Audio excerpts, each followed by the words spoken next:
네, 성경 정독반입니다. 욥기 오늘 22장 보시겠습니다. 네, 세 번째 라운드 3회전입니다.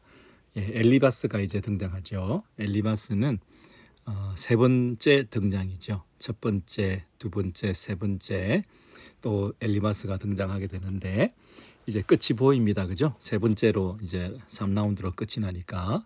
네. 그래서 이 엘리바스가 21장의 말을 받아서 이제 얘기를 하는 내용들을 쭉 살펴보시겠는데요.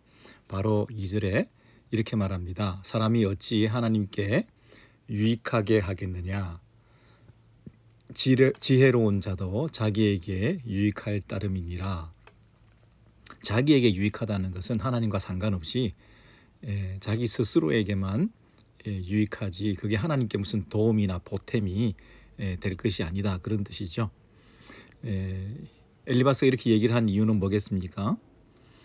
욥이 하도 자기가 지혜롭다, 슬기롭다, 자기는 하나님 앞에서 잘못한 것이 없다, 지혜 대결이라 그러죠. 2라운드에서 지혜 대결을 서로 벌였는데 욥이 자신의 지혜를 굽히지 않고 친구들의 그 지혜로운 조언에 대해서 받아들이지 않으니까 그것에 대해서 엘리바스가 너의 그 지혜가 무슨 소용이 있겠냐, 그렇게 이제 공격하는 겁니다. 2절입니다. 사람이 어찌 하나님께 유익하게 하겠느냐. 지혜로운 자도 아무리 세상에서 지혜로운 사람이라고 한다 하더라도 그것이 하나님께 도움이 되는 것이 아니다. 하나님께 영향을 미치지 못한다. 네가 의로운들, 3절입니다.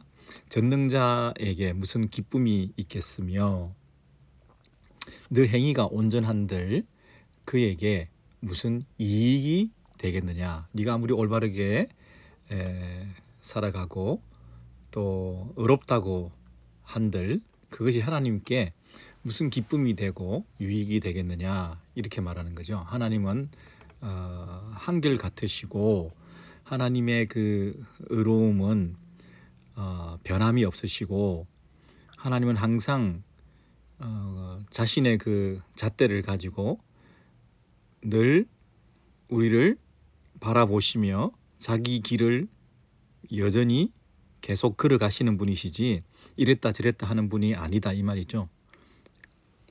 사람이 좀 지혜롭다고 해서 거기에 혹하실 분이 아니다, 이 얘기죠. 그분은 늘 공평무사하시다, 늘 공정하시다. 그러므로 그 당신이 내리는 판결은 늘 올바르다. 그가 하나님께서 내리신 그 판결은 우리의 어떤 그 지혜나 우리의 슬기나 우리의 의로움이나 이런 것들로 인해서 영향을 받지 아니하시고 항상 의로운 판단을 내리시는 분이시다, 그런 뜻입니다. 그것이 어떻게 4절로 연결되느냐 하면 하나님이 너를 책망하시며 너를 신문하심이 너의 경건함 때문이냐. 그 말은 욥이 지금 하나님의 책망을 받고 있고 하나님의 심판 아래에서 이 재앙 가운데 신음하고 있는데 이것이 너의 경건함 때문이겠느냐. 네가 경건하다고 한다면 이런 심판과 재앙을 하나님의 책망을 받았겠냐. 하나님이 잘못이 없으신 분이시고 항상 당신의 길을 꾸준히 걸어가시는 공정하신 분이시기 때문에 그분이 내리신 그 너를 향한 책망과 그 심판에 대해서 네가 옳다고 증명하고 자꾸만 자기를 변호하는 것은 그 하나님 앞에서 바른 태도가 아니다, 그런 얘기죠. 그러므로 우리가 이 하나님의 공정하신 그 심판에 대해서 빨리 자신의 잘못을 인정해라. 우리가 지은 악함에 대해서 하나님 앞에 회개하라. 이것이 자꾸만 반복되는 친구들의 이야기입니다. 인간이 아무리 지혜로워도 인간이 아무리 완벽하고 어렵다 하더라도 그것이 하나님께서 당신의 재판을 하시는데 아무런 어떤 그 변수가 되지 않는다는 거예요. 아무런 영향을 미치지 않는다. 어떤 바이어스가 있어서 우리의 행위를 판단하시는 하나님의 그 공정하신 심판이 이 변화가 생기는 게 아니라는 거죠. 예, 변수가 생기는 게 전혀 아니다는 거죠. 그러므로 하나님의 이 심판은 공정한 심판이기 때문에 네가 지금 책망을 받고 있다는 얘기는 너의 죄 때문이라는 것을 알아야 된다. 5절입니다. 네 악이 크지 아니하냐? 네 죄악이 끝이 없느니라. 여러분, 크다는 말이 있고 그 다음에 끝이 없다는 말이 있습니다. 이 굉장한 공격이죠. 예, 그동안 그 엘리바스가 세 번째 등장인데 처음에는 첫 번째 만났을 때는 굉장히 정중한 자세로 연세도 있으시고 그래서 접근을 했었는데 두 번째는 약간 그 흥분한 기색이 역력하지만 그래도 예의가 없지는 않으셨거든요. 근데 세 번째 이 대화에 들어서서는 굉장히 공격적이고 심지어 무례하기까지 할 정도로 욥을 향해서 이 말을 터뜨려 놓고 자기 주장을 강하게 얘기하고 있습니다. 둘러서 얘기하지 않고 직설적으로 지금 얘기하고 있습니다. 너의 죄가 크지 아니하냐? 내 죄악이 끝이 없느니라. 예, 길이도 끝이 없고 사이즈도 크고 이런 면에서 네가 엄청난 죄인이다. 우리를 향해서 죄인이다 이렇게 지적하면 얼마나 상처가 되고 기분이 나쁘겠습니까? 근데 이제 욥을 향해서는 네가 얼마나 큰 죄인인지 왜 그걸 모르냐 이렇게 직설적으로 공격해 오고 있습니다. 욥의 입장에서는 좀 난감하겠죠. 3라운드에까지 세 사람을 상대로 버겁게 게임을 해왔는데 욥이 한 번 때리면 친구들이 와서 3번을 때리는 거잖아요. 이렇게 공격을 해오다가 이제 그 상대의 공격이 거세지기까지 했으니 얼마나 쉽지 않은 이 대화를 이어가고 있는지 여러분 아시겠죠? 그럼에도 불구하고 묵묵하게 이 얘기를 듣고 있는데요. 6절에서 이렇게 말합니다. 그 죄에 대해서 이제 열거하면서 욥의 그 큰 죄, 욥의 그 끝없는 죄, 이런 책망을 받는 걸 보면 네가 얼마나 큰 죄인인가 하는 것을 스스로 자증하는 거 아니냐라고 하면서 6절부터 구체적으로 그 죄들을 고발하기 시작합니다. 그동안은 단순히 너의 죄 때문이다 이런 정도였다고 한다면 이제는 낱낱이 그 죄들을 밝히고 있다는 것이죠. 단순히 너의 악한 일들을 돌아보라 이렇게만 얘기하다가 이제는 구체적인 죄까지 열거하며 낱낱이 까발리고 있는 그런 공격적인 이 방식으로 6절에 이렇게 말합니다. 까닭없이 형제를 볼모로 잡으며 헐벗은 자의 의복을 벗기며 이게 뭡니까? 욥이 그렇게 했다고 지금 추정하는 거죠. 욥이 이런 그 죄를 짓지 않았으면 이렇게 큰 재앙을 당할 리가 없고 하나님의 공정한 그 심판 앞에서 우리가 지은 죄들을 분명히 이렇게 자백하지 않으면 안 되게끔 이렇게 쪼아대는 거죠. 그러면서 너 까닭없이 형제를 볼모로 잡지 않았냐? 그리고 헐벗은 자의 의복을 벗기지 않았냐? 그 말은 뭡니까? 이 욥이 부를 축적하는 과정에 있어서 어떤 재산 형성 과정에 부도덕한 일이 있었다. 이 얘기를 하고 싶어 하는 겁니다. 겉보기는 멀쩡하게 큰 부자였었지만 욥이 알고 보면 주변에 불쌍하고 가난한 사람들을 향한 착취가 있었다. 이렇게 말하는 거죠. 다른 사람을 도와주기는커녕 그들을 은근히 억압하고 자신이 가진 권력과 힘을 이용해서 다른 사람들의 그 연약한 부분들을 오히려 자신의 그 부를 쌓는 데에 이용했다 이렇게 말합니다. 까닭 없이 이거 굉장히 나쁜 거죠. 이유도 없이 아무 잘못도 없는 형제를 자신이 가진 그 부, 권세, 경제력 이런 것도 인해서 형제가 어려울 때, 가난할 때, 병들었을 때, 힘들었을 때 뭔가 경제적인 도움이 필요한 상황에 이르러서 그 형제를 볼모로 잡으며, 형제를 볼모로 잡기도 하겠지만 그 형제의 물건을 전당 잡으며 뭐 탈취하며 압류하고 담보물로 뭐 잡는 거 있죠. 예. 그 물건들을 잡아가지고 그 형제의 그 억울함, 그 가난함 이런 것을 돌아보지 않았다는 거죠. 오히려 그런 기회를 이유도 없이 핑계를 대고 억지로 돈벌이하는 수단으로 삼았다는 것입니다. 헐벗은 자의 의복을 벗기며, 여러분 형제라고 하는 것은 굉장히 피붙이잖아요. 예.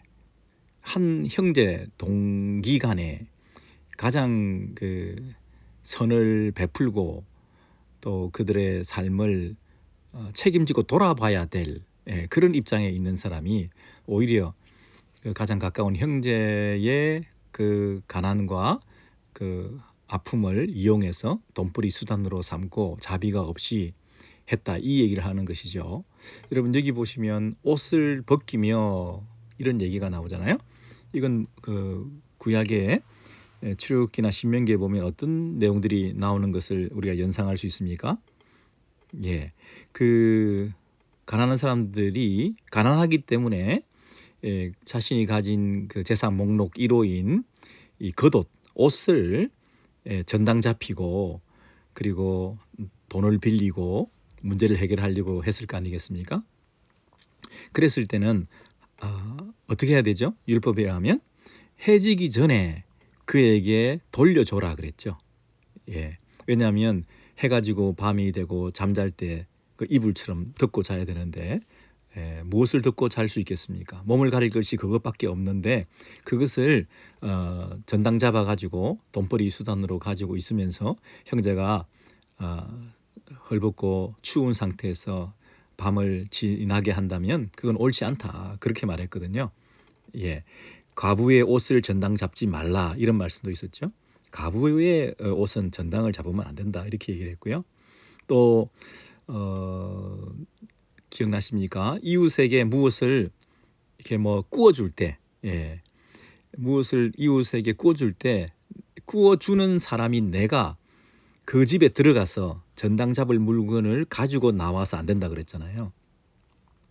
너는 밖에 서 있고 그 구우려고 하는 사람이 자기 집에 들어가서 가지고 나오는 것을 가지고 나올 때까지 밖에서 기다리고 있다가 그것을 주면 그 전당 물을 받아라, 이렇게 얘기를 했지, 자기가 그 집까지 들어가서 그것을 막 수색하고 또 탈취하듯이 그 물건을 뺏어오는 그런 방식까지 해서는 안 된다, 이런 얘기죠.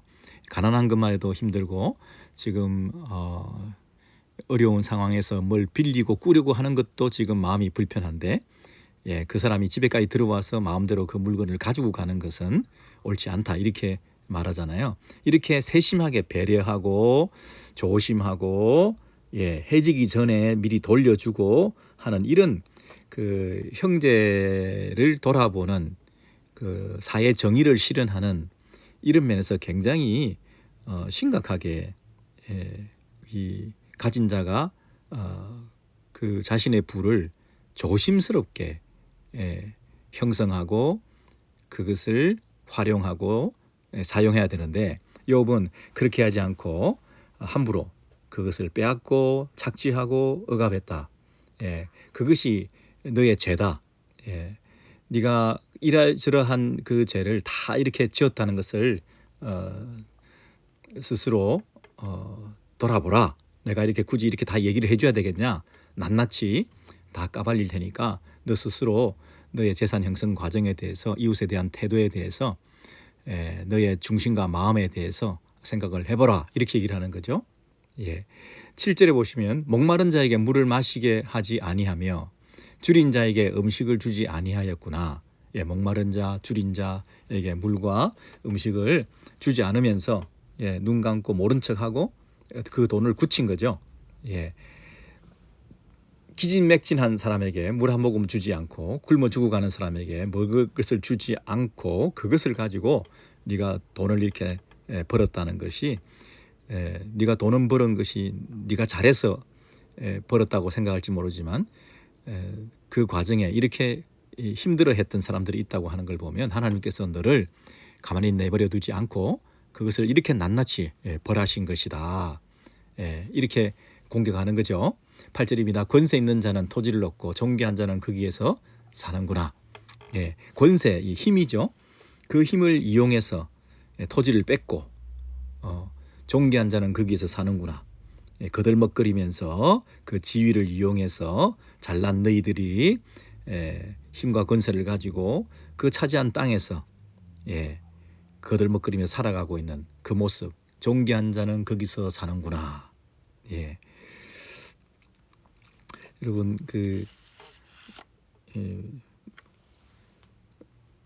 당연하다는 듯이 우리가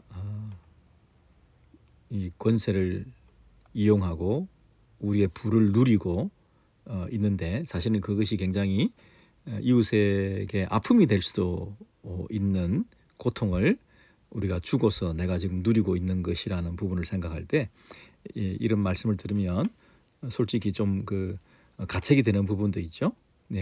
존귀한 자가 거기서 사는구나. 힘과 권세와 영광을 누리면서 잘 살아가고 있지만 사실은 그러한 이면에는 이런 아픔이 깔려 있다고 하는 것을 생각할 필요가 있죠. 그 힘을 가지고 우리가 돈이 있고 권세가 있고 여유가 있고 시간이 있고 잉여분의 어떤 그 파워가 있다고 한다면 그걸 가지고 가난한 사람, 힘든 사람, 소외된 사람을 위해서 돕는 데 써야 되는데 오히려 착취하는 데 그 힘을 쓰고 있는 것은 결코 용서받지 못할 것이다. 이렇게 말하죠. 9절입니다. 너는 과부를 빈손으로 돌려보내며 고아의 팔을 끊는구나. 그랬습니다. 고아와 과부가 대표적인 구약시대에 의지할 데 없는 도움의 손길이 필요한 자인데 돕기는커녕 오히려 그들을 비틀어서 매정하게 대하는 그런 비열한 모습. 여러분 이런 공격에 대해서 우리는 욥이 이렇게 살지 않았다는 것을 잘 알고 있습니다. 동방에서 가장 훌륭한 자로서 경건하게 살아왔던 욥의 모습을 우리는 이미 욥기 서론을 통해서도 잘 알고 있는데 이런 억울한 공격을 받을 때 그 심정이 어땠을까요? 저와 여러분 같으면 굉장히 마음이 힘들었을 것 같습니다. 이렇게 착취하고 억압하며 이웃을 아프게 하고 그것을 이용해서 내가 돈을 벌어서 부자가 되어서 그것을 떵떵거리고 누리고 있다고 하는 그 졸부에 대한 청부가 아니라 우리의 과거, 이력 또 누구보다도 내가 내 자신을 잘 알 텐데 나에 대해서 잘 알지도 못하는 상대방이 와서 나의 과거를 송두리째 부정하고 너 과거에 그렇게 살았잖아. 안 봐도 알아. 이런 공격을 하고 정죄를 하고 사회적으로 매장시키려고 하고 그것이 신학이요 또 교리요 또 성경이요 이런 걸 가지고 와서 하나님을 들먹이면서 정죄의 나팔을 불어댈 때 굉장히 욥의 입장에서는 힘들었을 것 같습니다. 이 독자의 입장에서도 욥은 그게 아닌데 욥은 그게 아닌데 하면서 좀 긴장감을 가지면서 엘리바스의 너무 심한 공격에 대해서 고개를 갸우뚱하게 될 것입니다. 한편으로는 엘리바스의 이 말들이 타겟이 적용이 잘못된 것이지 한마디도 틀린 말은 없습니다. 사실은 하나도 뺄 것이 없는 감동적인 연설이 될 수 있습니다. 만약에 욥이 아니라 다른 악인에게 이것을 했다고 한다면 굉장히 영향력 있는 메시지가 전달되었을 것이고 가감 없이 하나님의 말씀을 그대로 잘 전한 그런 능력의 종으로 쓰임받았을 수도 있을 것입니다. 그래서 감동적인 연설, 힘 있는 연설, 굉장히 파괴력 있는 메시지, 굉장히 효과적인 이런 메신저의 역할을 하는 사람들을 보고 우리가 부러워하고 또 박수를 치고 그럴 수도 있지만 항상 더 생각해야 될 것은 뭐냐면 더 겸비한 태도로 상대를 더 잘 이해하고 상대의 입장에서 그들의 그 형편을 잘 헤아려 주면서 그들의 편에서 하나님 주시는 메시지를 함께 나누려고 애를 써야 되는 것이지, 우리가 정죄의 입장에서 공격적으로 우리가 잘 알지도 못하면서 그들을 향해서 우리가 짐작해서 추정해서 네가 그러지 않았냐, 그랬을 거 아니냐, 안 그러면 이런 일이 일어날 리가 없지 않냐, 이렇게 쏘아대는 이 메시지는 굉장히 무서운 칼이 될 수 있다.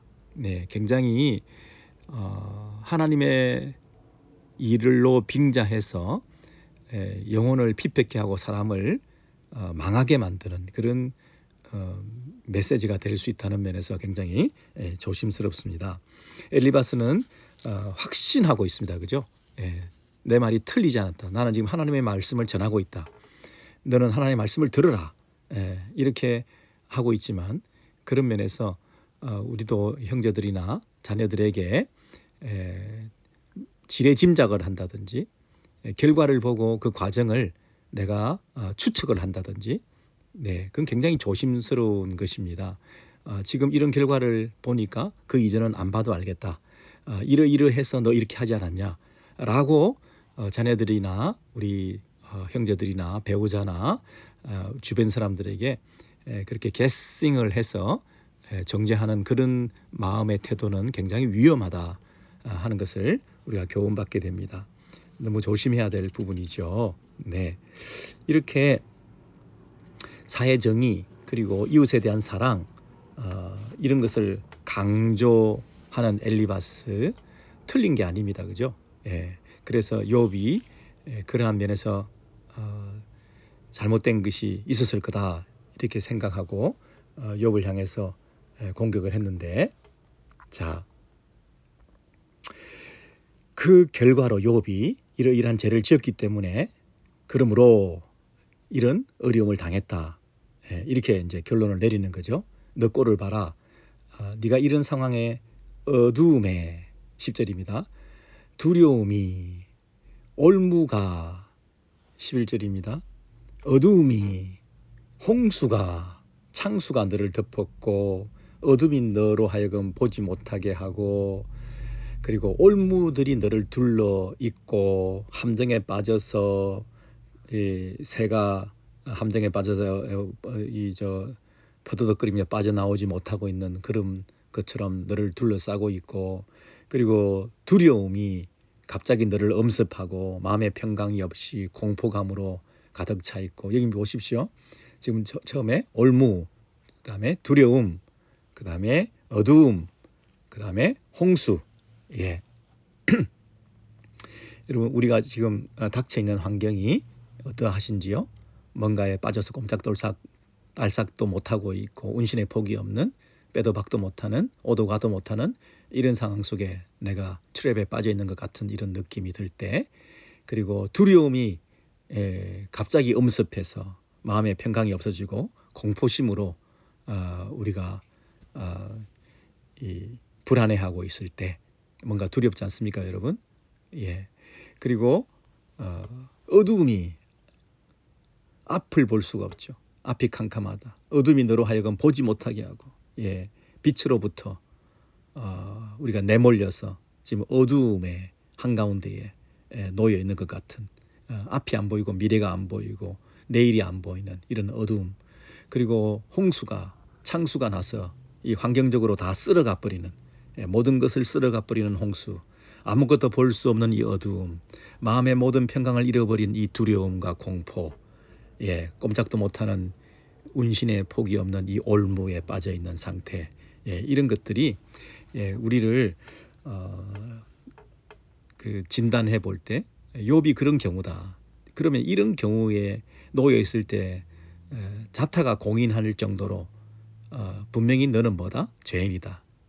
자기도 자책하면서 스스로 내가 이렇게 무슨 죄를 졌길래, 이렇게 올무, 두려움, 어둠, 홍수 이런 것들로 다 쓸려가 버리고 앞을 볼 수가 없고 마음의 평강이 없고 공포심에 두려움에 떨면서 꼼짝도 할 석도 못하고 이런 상황에 내가 놓였을까? 내가 무슨 죄를 졌길래? 당연히 죄에 대한 인식을 하게 되겠죠. 그리고 제3자들은 당연히 뭐라고 얘기하겠습니까? 저 꼴을 보니까 얼마나 큰 죄를 지었는지, 그리고 얼마나 오래된 죄를 계속 지어왔는지, 예? 그런 면에서 이 정죄를 당하게 될 때에 욥의 마음속에 어떻습니까? 예. 독자들은 지금 뭘 생각하고 있습니까? 예. 그 마음속에 끝까지 항변하면서 내가 지금 이런 처지에 있지만 이것이 죄로 인하여 생긴 결과가 아니라 나는 모르지만 하나님께서 돌파구를 내주실 것이고 나의 중보자가 계실 것이고 이 억울함 하소연을 들어주실 기도의 응답을 내가 기대하고 있으며 이 모든 상황 속에서 피할 길을 내시는 살아계신 하나님이 나의 억울함을 하소연해 주시는 중재자로 분명히 있을 것이다 하는 그거 외에는 다른 소망이 없죠. 예, 그 소망이 없고 내 구원의 유일한 한 가지 그 가능성이라고 하는 그것을 우리가 바라보지 않으면 이 땅에서는 우리는 삼중사중으로 헤어날 수가 없는 것입니다. 빠져나오려고 더 발버둥 칠수록 더 빠져들어가고 손짓 발짓하며 어둠을 헤쳐가려고 해도 더 큰 어둠에 깊이 젖어들고 살아남으려고 아무리 발버둥 쳐도 홍수로 다 떠내려갈 수밖에 없는 이런 두려움과 공포 속에 우리 인생은 점점 그 나락에 빠져들 것으로 마감할 텐데 여러분 유일한 소망은 무엇입니까? 유일한 소망 하늘에 계신 하나님 한 분이십니다. 그분만이 나의 억울함을 다 아십니다.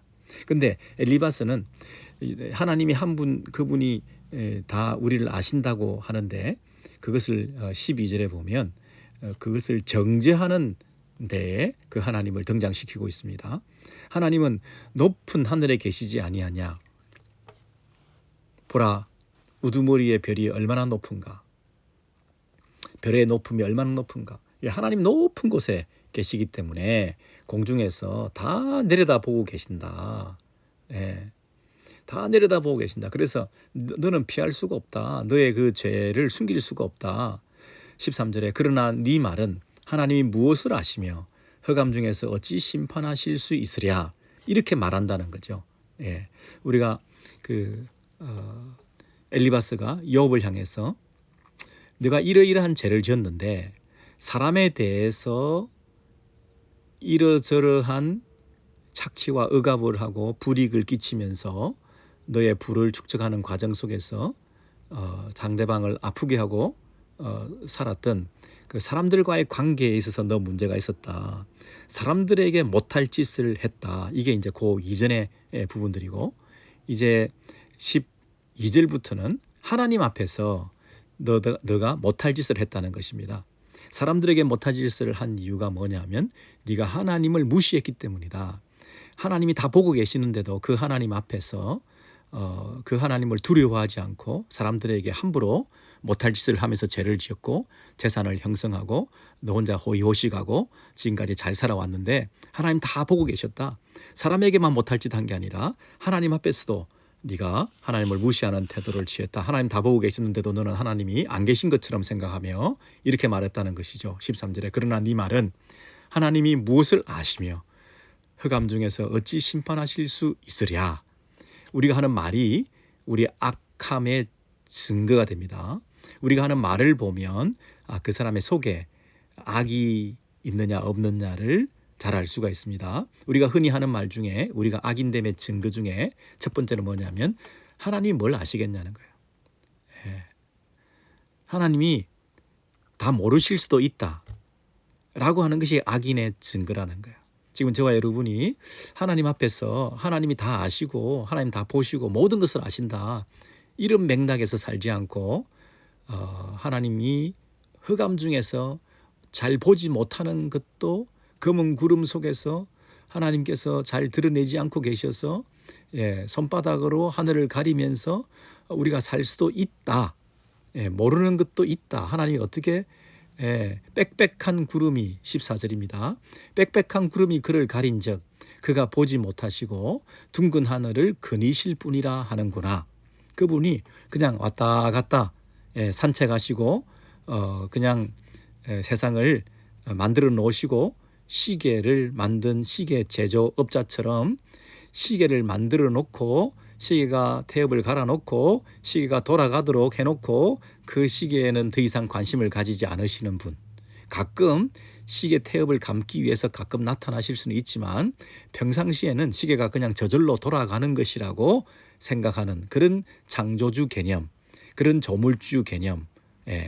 이미 시계가 돌아가는 것으로 이 세상은 운영되고 있기 때문에 그 시계를 더 이상 케어하지 않고 멀리 떠나 계신다는 거예요. 그래서 그 사이에 무슨 일이 일어났는지는 모른다는 거예요.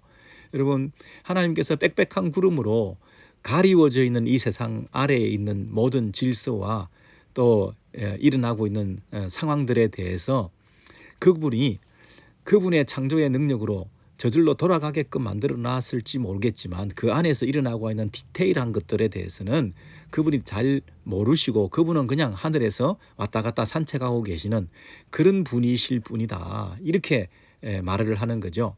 누가요? 악인이 그렇게 말을 한다는 거예요.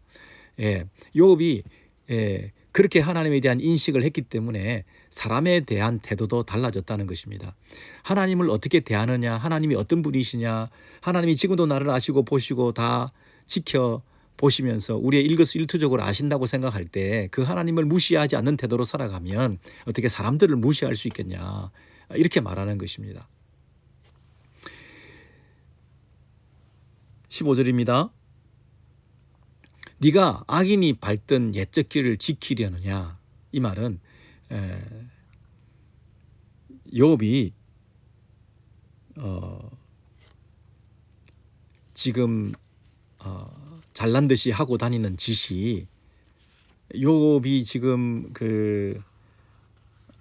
하는 짓거리가 표현을 쓰자면 나쁜 좀 심한 표현을 쓰자면 욥의 지금 하는 짓거리가 처음 새로운 게 아니라는 거예요. 너 외에도 이전에 많은 악인들이 그렇게 살아왔는데 하나님에 대한 태도를 그런 식으로 해서 살아왔는데 너도 똑같이 그 악인이 밟던 옛적 길을 따라 고집하며 걸어갈래?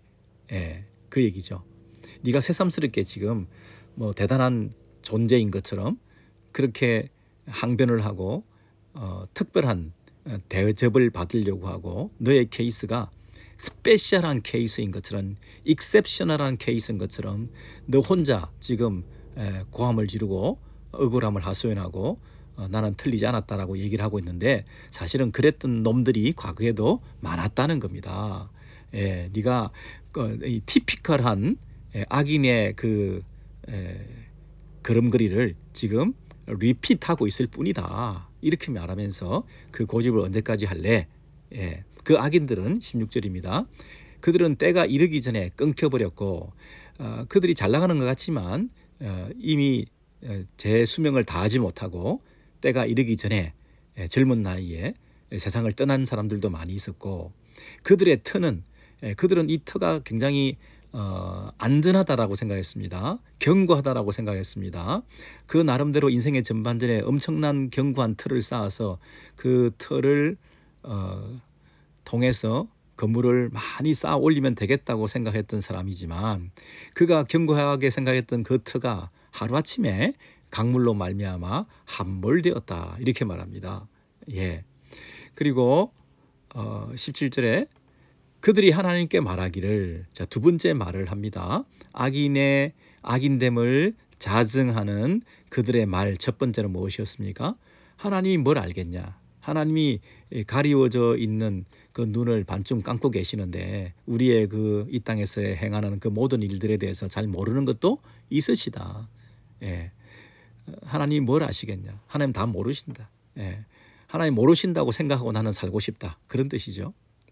두 번째는 그들이 하나님께 말하기를 우리를 떠나소서 하며 또 말하기를 전능자가 우리를 위하여 무엇을 하실 수 있으랴 그랬습니다.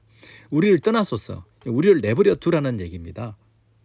썩 비키시오, 걸그적거립니다. 내가 가는 길은 내가 마이 웨이를 갈 테니까 내 앞에서 뭐 날 도와주시려고 할 필요도 없고 나는 이 그 세상을 사는 법을 알았고 내가 이 땅에서 어떻게 해야 형통할 수 있는 길도 다 알게 되었습니다.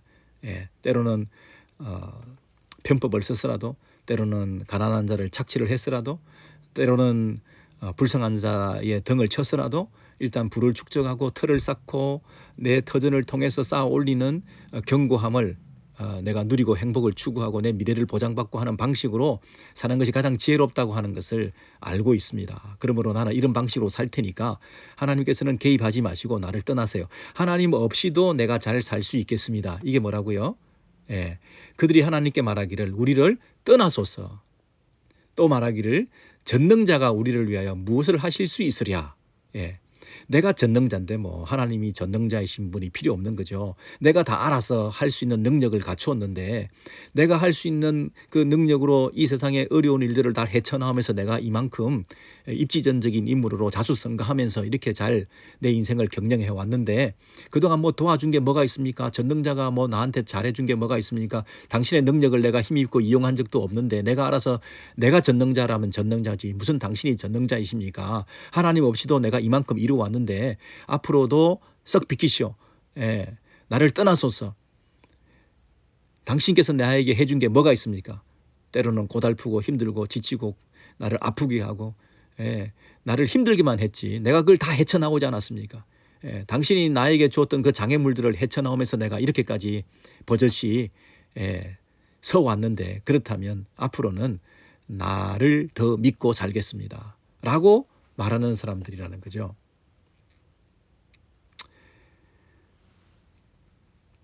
여러분 그러나 사실은 우리 집에 가득 찼던 것은 그 터 위에 채우시고 또 우리를 위로해 주시고 때를 따라 도와주시고 하셨던 그 모든 것들은 하나님께서 우리에게 주신 것이다. 이렇게 엘리바스는 말하고 있습니다. 18절입니다. 하나님이 좋은 것으로 그들의 집에 채우셨느니라. 악인의 계획은 나에게서 머니라. 자, 이게 말이 좀 어렵죠? 악인의 계획은 나에게서 머니라. 이 나는 누굽니까? 엘리바스입니다. 엘리바스가 생각할 때 그러니까 욥이 엘리바스가 말하는 이 악인인 욥이 하나님이 나와 함께 하지 않아도 내가 잘 살 수 있으니 하나님은 나를 떠나세요 라고 건방지게 말을 했잖아요. 그렇지만 엘리바스가 생각할 때는 18절에 다 하나님이 모든 것을 채워주신 거다 라고 말하는 거죠. 그러므로 나는 그 악인들이 하는 말과 계획과 생각과 그 태도에 대해서 인정할 수 없다. 악인의 계획은 나에게서 머니라 이렇게 말하는 거죠. 그 생각은 틀렸다. 악인의 계획과 악인의 꾀, 시편에서 말하는 시편 1편에 악인의 꾀를 쫓지 아니하고 악인의 계획과 악인의 꾀와 악인의 생각과 의도와 이 모든 것들은 나하고 맞지 않다. 악인이 살아가는 삶의 방식은 내가 인정할 수 없다. 그렇게 지금 18절에서 엘리바스가 얘기를 하면서 욥을 향해서 간접적으로 공격하는 거죠. 네가 욥 너가 이런 방식으로 살아왔는데 그래서 감히 첫 번째 하나님이 뭘 알랴? 하나님께서 나에 대해서 다 나에게 일어나는 모든 일에 대해서 다 아시지 않는다라고 하는 태도. 두 번째는 하나님이 나에게 무슨 큰 능력으로 전능하신 능력으로 이 나에게 뭔가 다 해주신 것이겠냐. 내가 다 알아서 했다. 하나님은 아무것도 잘 모르신다. 그리고 하나님은 모든 것을 책임질 수 없으시다. 결국은 내가 다 알아서 한다. 내가 모든 것을 할 수 있다. 하나님 필요 없다. 라고 생각하지만 엘리바스가 생각할 때 욥 그거 너 틀린 생각이다. 하나님께서 다 채워주신 거다. 이렇게 말을 하면서 그런 악한 사람들의 생각과 계획과 꾀와 그 사건에 대한 인식과 그 태도를 내가 받아들일 수 없다. 이렇게 말하는 거죠. 그래서 이 악인이 무너지고 떠내려가고 하는 것들을 어려운 사람들은 보고 기뻐하고 또 죄 없는 경건한 의로운 사람들은 그 악인들을 비웃게 마련이다. 이게 뭡니까? 엘리바스 자기의 관점이죠. 엘리바스 자기가 의인이라는 겁니다. 그래서 욥이 이렇게 망한 걸 보면서 속으로 이 비아냥거리고 있다는 거죠. 이럴 줄 알았다. 꼴 좋다. 잘난 척 하더니 하나님을 향해서 함부로 삿대질을 하고 하나님 필요 없다고 하며 하나님 없이도 잘만 살아오면서 부를 축적하고 살아왔지만 이렇게 다 떠내려가고 이렇게 심판을 받고 하는 걸 보니 내가 기쁘고 속으로 후련하고 그리고 그 악한 사람들에 대해서 비웃는 조롱하는 그런 꼴을 그 악한 사람들은 당하게 된다. 그런 얘기죠. 그렇죠? 네. 그래서 우리의 원수가 20절에 우리의 원수가 망하였고 그들의 남은 것을 불이 다 삼켰느니라 하리라. 예. 우리의 대적이 다 끊어지고 그들의 남은 재산도 다 떠내려가고 불에 태워지고 그렇게 말끔히 없어지고 말았다는 것이죠. 여기까지가 20절입니다. 그러므로 이제 엘리바스가 너의 현재 상태, 영적 상태 그리고 영적인 진단 이것이 이러하기 때문에 그리고 낱낱이 그 너의 숨겨진 죄까지 내가 다 드러내어서 사람에 대한 태도 그리고 하나님에 대한 이 태도를 볼 때 너는 이런 재앙을 당하기 마련이고 당할 수밖에 없었고 이런 결론에 도달할 수밖에 없었던 사람이기 때문에 이제 네가 해야 될 일은 뭐냐 하면 21절입니다. 그러므로 너는 하나님 앞에 화해하라는 것이 하나님 앞에 굴복하라는 하나님 앞에 자신을 내려놓으라는 겁니다. 하나님 앞에 더 맞서지 말라. 하나님을 상대로 싸우지 말라 이 얘기입니다. 그 모든 것을 보시고 아시는 하나님 앞에서 내 모든 죄를 다 드러내놓고 하나님 앞에 화목하는 하나님을 원수로 여기지 말고 하나님 앞에 엎드리고 죄를 자복하고 회개하는 이런 방식으로 네 삶을 새롭게 출발할 수 있다라고 은근히 얘기를 하는 거죠.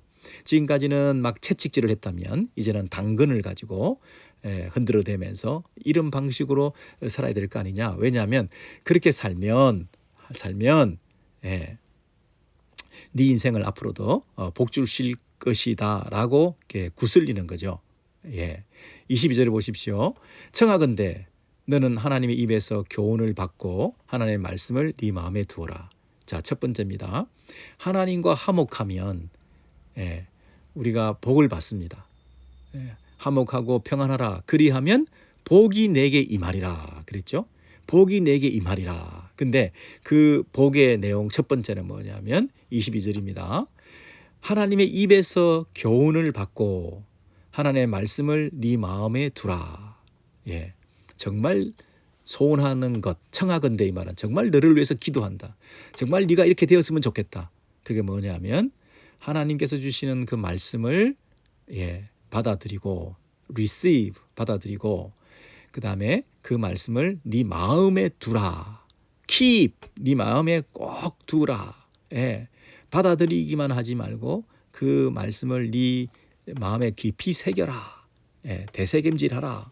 그 받은 말씀을 듣고 그 다음에 입에서 나올 때 그 말씀을 우리 귀로 듣게 되지 않습니까? 듣게 되는 것뿐만 아니라 받아야 됩니다. 듣는 걸로 끝나면 안 됩니다. 듣고 받아들이고 그 다음에 네 마음에 새기고 마음에 두고 마음에 이 간직하라 하는 것입니다. 마음에 간직하 마음에 두라 이 말은 마음에 간직해 두라. 말씀을 잃어버리면 안 된다. 이것이 축복이라는 거죠. 첫 번째 축복. 네가 복을 받는다. 하나님과 화해하면 하나님의 말씀을 받는다.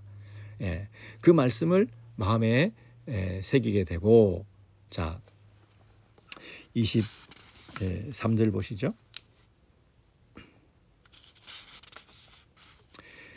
네가 만일 전능자에게로 돌아가면 네가 지음을 받을 것이며 자 하나님께로 돌아가면 화목하면 두 번째로 네가 지음을 받는다.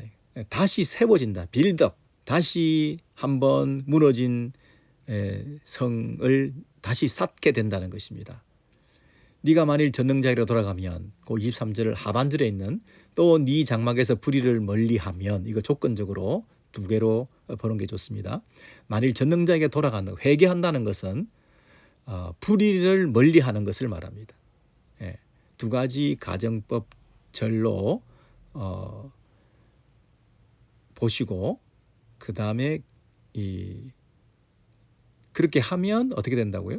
네가 지음을 받을 것이며 예, 이렇게 보는 게 좋습니다. 네가 다시 흥하게 되고 네가 다시 세워지고 네가 다시 회복되게 되는데 어떻게 하면 네가 회개하면 전능자에게로 돌아가면 전능자에게로 돌아간다는 말은 불의를 멀리하면 네 집에서 네 집안에서 불의를 멀리하면 장막에서 예. 자, 그래서 우리가 하나님께 돌아가서 받게 되는 두 번째 복은 뭐냐면 예. 우리가 불의를 멀리하게 된다. 그리고 거짓을 몰아내게 된다. 우리의 집안의 거룩함을 회복할 수 있다. 내 장막에서 그렇죠. 하나님이 들어오시니까 하나님이 나와 함께 하시고 내가 하나님께로 가면 내 안에 말씀이 들어오고 그 말씀이 내 안에 살아 있으면 우리 집안에 뭐가 생깁니까? 말씀이 왕노릇하게 되고 불의를 멀리하게 되고 거룩한 삶을 살아갈 수 있는 그런 모습이 생긴다는 거죠. 그리고 세 번째로 24절에 내 보화를 티끌로 여기고 오빌의 금을 계곡의 돌로 여기라 그랬습니다. 여러분 내 보화 내가 가지고 있는 보화, 내가 가지고 있는 물질, 내가 가지고 있는 중요한 것, 내가 가지고 있는 가장 소중한 것들 버리지 못하고 손에 쥐고 있는 은밀하게 숨겨놓은 나의 이 삶의 가장 힘이 되는 내 삶을 지탱해주는 내게 웃음나게 하는 미소 짓게 만드는 나를 살아있게 만드는 내 보화 내 보화를 티끌로 여기고 그랬습니다. 먼지로 여기고 아무것도 아닌 것으로 여기고 오빌의 금을 계곡의 돌로 여기라 하찮게 여기라 황금을 보기를 돌처럼 여기라 내가 가지고 있는 가장 귀한 것을 가장 하찮은 것으로 여기라 하는 이런 어떤 그 돌이킴 이게 회개입니다. 그죠? 물질관이 달라지는 거죠. 그런 태도로 하나님께 돌아오면 그리하면 25절이죠. 그리하면 전능자가 네 보화가 되시며 너에게 고귀한 은이 되시리니. 여러분 내가 가진 보물을 티끌로 여기면 전능하신 하나님이 나의 진정한 보배가 되신다. 그죠? 네. 내가 가지고 있는 금덩어리들을 정말 돌처럼 바닥에 던져버리는 이런 물질에 대한 태도를 취하면 내 창고에 내가 가진 이 물질과 금과 은은 어떻게 바뀌느냐 하면 그런 것들은 다 없어지고 계곡에 돌바닥에 다 던져버리게 된다고 할 때 이제 내 창고에는 뭐가 쌓아지느냐 하면 전능자가 네 보배가 되고 너에게 가장 귀한 은이 되시리니. 그 창고에 전능하신 분이 산더미처럼 쌓아지는 보물덩어리들로 당신이 채워주신다는 거죠. 당신 자체가 보물이라 하는 그런 태도를 우리가 가져야 된다. 여러분 여기 놀랍게도 그 하나님께서 네가 가진 보배를 티끌로 여기면 하나님 그분이 너의 보배가 된다. 이렇게 은혜로운 말씀을 주셨습니다. 이런 그 신앙을 우리가 가지기가 참 어렵거든요. 뭔가를 쌓아두었을 때 내게 기쁨이 되잖아요. 26절에 보십시오. 이에 네가 전능자를 기뻐하여 하나님께로 얼굴을 들 것이라. 얼굴을 든다는 얘기는 얼굴을 마주본다, 얼굴을 대면한다. 그렇습니다. 얼굴을 대면한다는 얘기는 서로 교제를 회복한다는 거죠. 서로 얼굴을 마주보고 대면하고 이전에는 얼굴을 마주치려고 하지 않았죠. 피해 다녔죠. 하나님이 두려움의 대상이었는데 지금은 기쁨의 대상이다. 네가 전능자를 기뻐하여 하나님께로 얼굴을 들 것이며 그랬습니다. 여러분 우리가 하나님과 지금 대면하고 얼굴을 피하지 않고 그분 앞에 고개를 들고 그분의 얼굴을 바라보는 이 하나님의 임재 가운데 진정한 기쁨이 있는가? 예, 한번 자기를 점검해 보시죠. 이 기쁨, 이것이 우리의 복이다. 예. 이러한 기쁨을 만끽하며 하루하루를 살아갈 때 내 창고에 금과 은이 가득 찬다는 것입니다. 그 금과 은이 가득 찬다는 것은 이 기쁨이 차고 넘친다는 것이죠. 여러분 뭔가 쌓여 있어야 그것이 나에게 위로가 되지 않습니까? 물질이 쌓여 있어야 그것이 나에게 위로가 되고 의지가 되었던 사람이 이제는 그 물질을 티끌로 여기면서 하나님을 대면하고 하나님과의 교제 속에서 그 깊은 기쁨을 누리면서 그 기쁨들이 차곡차곡 쌓여갈 때 여러분 쌓여 있어야 위로가 됩니다. 그 기쁨들이 차곡차곡 많이 쌓여 있을 때 하나님의 얼굴을 대하고 그분의 임재 안에서 그분을 두려움의 대상이 아니라 기쁨의 대상으로 하나님 그분이 나의 보배가 된다는 이 확신을 가지고 이 기쁨과 이 즐거움이 우리의 그 창고에 내 영적인 창고에 가득 쌓여가고 차곡차곡 매일매일 쌓여갈 때 그 큰 덩어리가 산더미처럼 쌓여있는 그 보물 덩어리 하나님 그분 때문에 내가 위로가 된다는 거죠. 이게 얄팍하면 하나님과의 임재와 하나님과의 교제와 하나님과의 사귐과 하나님과 누리는 그 기쁨이 얄팍하면 쌓인 게 없으면 많이 쌓아놓지 못하면 꺼내 쓸만한 그런 어떤 여력도 없을 정도로 매일매일 이렇게 우리가 간신히 하나님과의 교제가 천박한 수준에서 머무르면 그것이 위로가 안 된다는 거예요. 급할 때 또 뛰어가고 또 문제를 만났을 때 또 하나님 저버리고 우리 이렇게 살아가는데 창고에 가득 차 있으면 매일매일 그 창고에서 그 마음의 든든함이 있는 것처럼 하나님과의 관계도 그렇다고 지금 얘기하는 거잖아요. 하나님 그분만이 내 기쁨의 근원이 되신다. 내가 전능자를 기뻐하여 하나님께로 얼굴을 들 것이라. 그 말은 그분을 바라볼 때 그것이 내 진정한 기쁨의 근원이 되신다. 그렇잖아요. 예. 그래서 그분을 진정 의지하고 그분을 진정 기뻐하며 이렇게 살아가는 그 복을 하나님께로 돌아오게 될 때 누리게 된다는 것이죠. 그래서 27절입니다. 너는 그에게 기도하겠고 그는 들으실 것이며 너의 서원을 네가 갚으리라. 서원은 서원 기도가 응답되었을 때 그 서원을 갚는 거잖아요. 그러니까 서원을 네가 갚는다는 얘기는 기도가 응답되었다. 그래서 감사의 이 제물을 드린다 이 얘기잖아요. 그래서 하나님과의 관계가 회복되면 우리가 하나님의 얼굴을 대하고 그리고 그분을 기쁨으로 바라보며 뭘 할 수 있다? 기도할 수 있는 관계가 되고 기도를 할 뿐만 아니라 그 기도를 들으시고 기도를 들으실 뿐 아니라 그분은 응답하셔서 응답하신 그분께 내가 감사의 단을 쌓고 예물을 드릴 수 있는 데까지 이렇게 연결되어 있는 이 축복을 누린다는 거예요. 뭐가 축복이냐? 하나님과 관계가 회복되면 하나님께로 돌아가면 이 하나님과의 영적인 삶이 이런 사이클로 계속 연결된다는 거죠. 기도하고 내 기도 들으시고 그 기도 들으시고 응답해 주시고 응답해 주신 그 기도에 감사해서 감사의 예물을 드리고 하는 이런 방식의 신앙생활의 축복을 우리가 누리게 된다. 이렇게 말하는 거죠. 그리고 28절에 네가 무엇을 결정하든지 그 하나님과의 관계 안에서 하나님이 하시는 그 뜻을 따라 우리가 기도하며 결정하며 선택하며 하나님 앞에 믿음으로 살아갈 때 무엇이나 이루어질 것이요. 그리고 네 길에 빛이 비치리라. 길에 빛이 비친다는 얘기가 뭡니까? 우리가 가는 걸음을 밝히 축복해 주시고 우리의 걸음을 친히 인도하시고 동행해 주신다. 빛이 뭡니까? 그분이시잖아요. 그분이 나와 함께 하심이 빛이 비춰지는 거잖아요. 나를 홀로 내버려 두지 아니하시고 내가 무슨 일을 하고 어디에 가든지 그분이 나와 함께 하시는 이런 놀라운 축복을 받게 된다는 거죠. 마음먹은 그 어떤 일들을 그분께서 다 이루어 주신다. 이런 형통과 번영의 축복을 우리가 받을 수 있다. 이렇게 말했죠. 29절입니다. 사람들이 너를 낮추거든 너는 교만했노라고 말하라. 이 말은 뭐죠?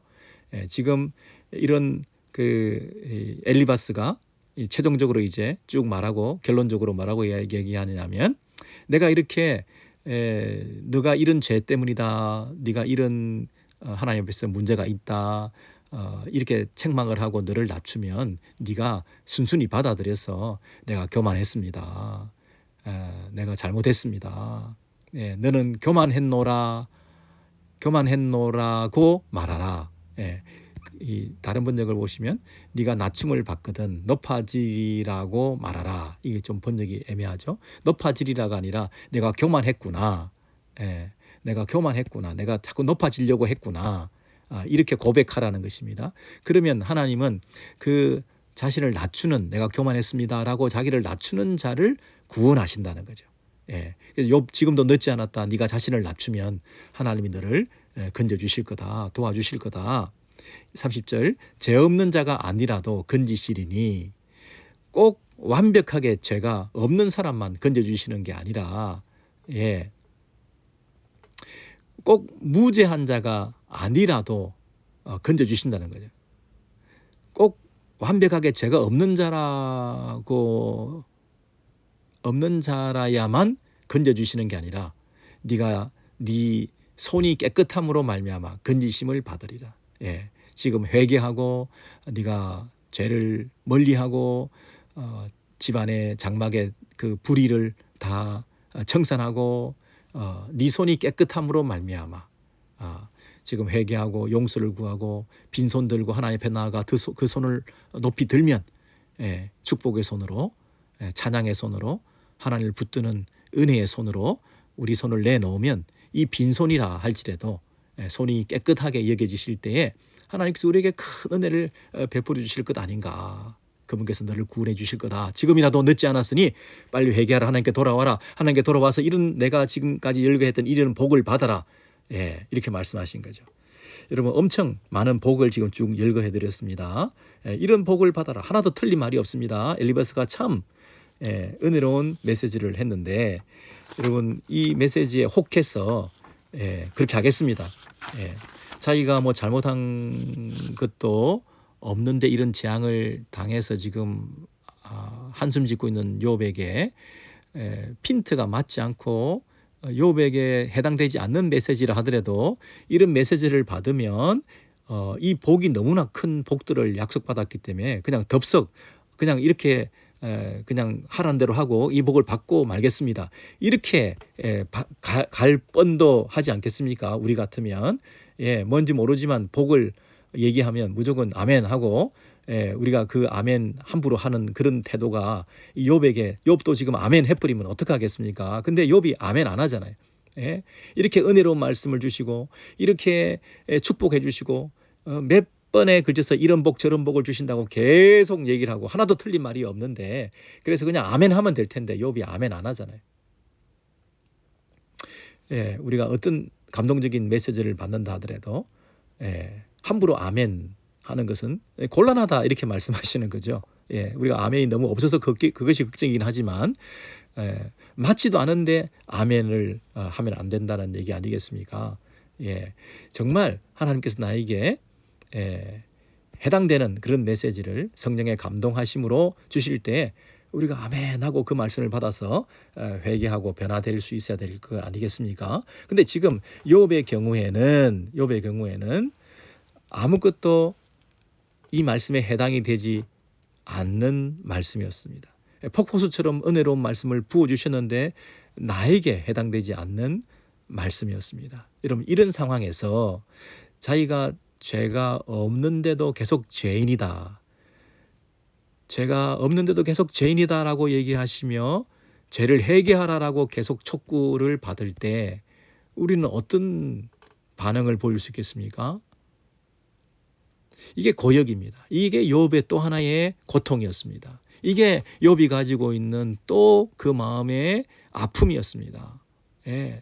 그냥 회개를 해버려 해결을 할 수도 없는 이 해당 사항이 없는 이 지적과 메시지에 대해서 자꾸 변화를 요구하고 반응을 촉구하고 빨리 결신하라, 빨리 회개하라, 빨리 손들고 나와라, 빨리 잘못했다 그러라 하고 채건할 때 계속 고문을 당하는 것 같은 그런 느낌이 아니었을까요? 이 고문을 견디다 못해 친구들이 3번, 4번, 5번, 6번 계속 찾아와가지고 이런 고통을 가중시키면서 이런 회개를 촉구하는 메시지를 하나님의 말씀이라는 것으로 빙자해서 계속 공격을 해야 될 때에 얼마나 그 마음이 더 힘들었겠습니까? 근데 욥이 이런 일을 당한 것은 장차 앞으로 예수께서 죄도 없는데 계속 죄인이라고 지적을 당하고 그 모든 죄를 다 뒤집어 쓰시고 고통을 당하신 십자가를 바라보는 유일한 하나의 어렴풋한 그림자가 아니었을까요? 예수님은 빌라도 앞에 가서도 이리저리 따져봐도 죄가 없었습니다. 사람들이 아무리 죄인이라고 정죄를 하고 재판을 걸고 왔지만 아무리 따져도 나는 죄를 발견하지 못하겠노라. 죄가 없다. 죄가 없다. 라고 하는 그런 예수를 향해서 십자가에 못 박아라. 죄인이다. 죽여라. 십자가에 박아라. 십자가에 못 박아라 하는 그 공격을 계속 당하면서 이런 정죄의 화살을 쏘아대는 이런 말들을 사람들로부터 군중들로부터 공권력으로부터 계속 당했던 그 예수의 심정은 어땠을까요? 욥의 마음과 좀 비슷하지 않았을까요? 계속 욥을 죄인이라고 책망하고 있는 이 친구들을 그 욥의 그림자와 예표적인 이 모습을 통해서 장차 오실 예수 그리스도 그분께서 죄도 없는 그분이 계속 십자가에 못 박아라. 그가 죄인이다. 죽여라. 하는 그 메시지를 예수님께서 몸소 우리에게 드러내 보여주고 계신 거 아닐까요? 우리가 때로는 잘못도 없이 이런 모함과 오해와 조롱을 정죄를 받을 때 우리가 당하는 그 억울함과 아픔, 눈물 이런 부분까지도 그 예수께서 고스란히 다 짊어지시고 해결해 주셨다고 하는 사실을 생각할 때 우리에게 위로가 되지 않을까요? 또 한번 우리는 이 욥기 22장을 통해서 똑같은 얘기가 계속 반복되고 있는 것 같지만 그 엘리바스의 좀 더 과격해지고 직설적으로 표현해야 되는 이 욥을 향한 구체적인 죄의 나열과 정죄의 그 공격들 앞에서 그래도 끝까지 참아내면서 쉽게 타협하지 않고 하나님 앞에 묵묵하게 그 길을 걸어가고 있는 모든 걸 감수하고 모든 걸 감당해내면서 언젠가는 이것이 밝혀질 것이다. 언젠가는 내 억울함을 풀어주실 그분이 계실 거다. 엘리바스는 하늘에 있는 분이 너를 다 보고 있어. 너 지은 죄를 다 알아. 라고 정죄하고 있지만 욥은 하늘에 계신 그분이 이 모든 것을 다 보고 아시고 계시면서 나의 억울함을 풀어주실 분이 계실 거다. 라는 믿음으로 똑같이 견뎌내었던 것 아니겠습니까? 예, 여러분 많이 견디고 인내하시면서 또 한 주간을 힘있게 살아가십시다.